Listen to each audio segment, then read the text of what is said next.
સમાચારોની શરૂઆત કરીએ તો અમદાવાદના કાલુપુર સ્વામિનારાયણ મંદિરના આચાર્ય કૌશલેન્દ્ર પ્રસાદનો એક વિવાદિત વિડીયો સોશિયલ મીડિયા પર વાયરલ થતા ચકચાર મચી ગઈ છે। આ વિડીયોમાં આચાર્ય હરિભક્તોને ગુંડાગીરી કરવા ઉશ્કેરતા અને સામેવાળાને ટાર્ગેટ કરી ટીચી નાખો, હું પોલીસને જોઈ લઈશ તેવા ભડકાવનારા શબ્દો બોલતા સંભળાય છે। સેલ્ફ ડિફેન્સના નામે કાયદો હાથમાં લેવાની શીખ આપતા આચાર્યએ ભક્તોને ફરિયાદ કરવાના બદલે તહોમતદાર બનવા આહવાન કર્યું, જેના પગલે સાધુ સંતોની ગરિમા પર સવાલો ઉઠી રહ્યા છે।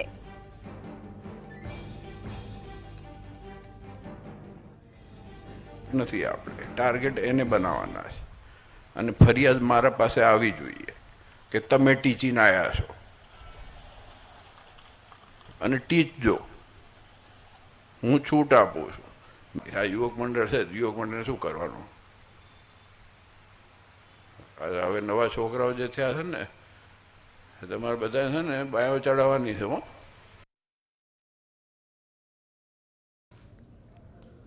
તો આ વિશે વધુ માહિતી માટે જોડાઈ ગયા છે સંવાદદાતા ઝલક। ઝલક, હરિભક્તોને ગુંડાગીરી કરતા શીખવતા આચાર્યનો વિડીયો સામે આવ્યો છે, શું વિગત છે?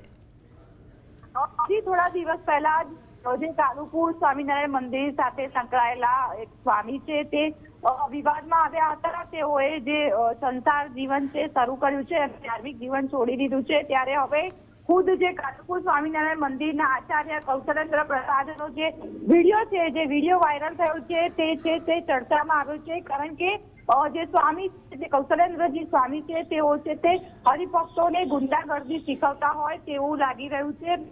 તેઓ વિડીયોમાં કહી રહ્યા છે કે ટાર્ગેટ કરીને ટીપી નાખો, હું પોલીસને જોઈ લઈશ, તમારે માર ખાઈને નથી આવવાનું પરંતુ મારીને આવવાનું છે।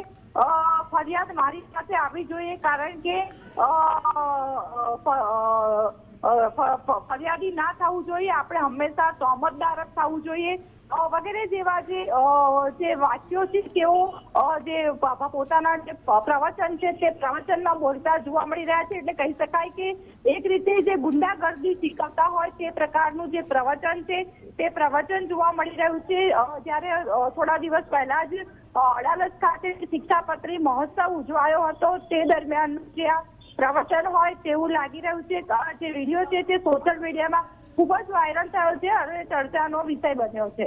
જી, આભાર ઝલક માહિતી આપવા માટે।